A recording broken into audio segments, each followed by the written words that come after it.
हिंदू धर्म में भगवान भोलेनाथ को बेलपत्र चढ़ाने का अत्यधिक महत्व है। आखिर भगवान भोले शंकर को बेलपत्र कैसे प्रिय हुआ, आइए जानते हैं विस्तार से। भगवान शिव जी का परम प्रिय मास श्रावण मास 22 जुलाई से प्रारंभ हो रहा है।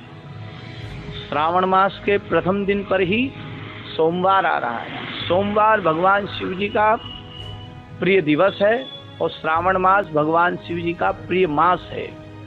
यह दो अद्भुत संयोग से श्रावण मास की शुरुआत हो रही है। श्रावण मास हो और भगवान शिव जी को बिल्वपत्र का अर्चन ना हो, बिल्वपत्र ना चढ़े, ऐसा तो हो ही नहीं सकता। भगवान शिव जी को जलधारा और दूसरा बिल्वपत्र सबसे प्रिय है। इसलिए इस बार श्रावण मास में हर व्यक्ति को भगवान शिव जी की अर्चा बिल्वपत्र से करना चाहिए। क्यों चढ़ती है भगवान शिव जी को बिल्वपत्र?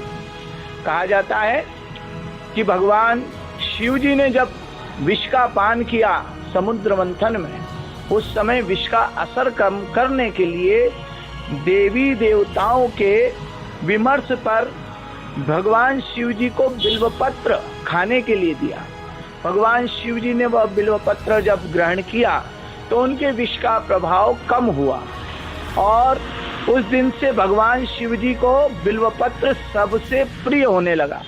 भगवान शिव जी बिल्वपत्र धारण करने लगे और बिल्वपत्र का जो पत्ता है, पेड़ है और पुष्प है और जड़ है, वह सर्वांग रूप से भगवती पार्वती स्वरूपा है। भगवान शंकर जी की प्रिय अर्धांगिनी जो पार्वती जी हैं, वो अलग अलग स्वरूप से अलग अलग बिल्वपत्र के वृक्ष के अंगों में वास करती हैं। बिल्वपत्र के वृक्ष की जड़ में भगवती गौरी का वास है, पत्तों में गिरजा महारानी का वास है और पुष्प में पार्वती का वास है। इस प्रकार से सर्वांग रूप से जो बिल्वपत्र है, भगवान शिव जी गौरी स्वरूप समझ करके उसको धारण करते हैं।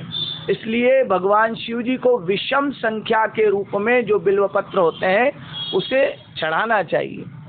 3 का, 5 का, 7 का अथवा 9 का बिल्वपत्र भगवान शिव जी को बड़ा प्रिय होता है।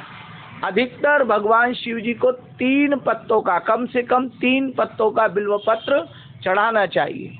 3 पत्तों का बिल्वपत्र त्रिभंजन होता है, अर्थात 3 प्रकार के देहिक, देविक, भौतिक तापों का नाश करने वाला होता है, त्रिशूल स्वरूपा होता है। इसलिए भगवान शिव जी को बिल्वपत्र चढ़ाना चाहिए। जय शिव शंकर।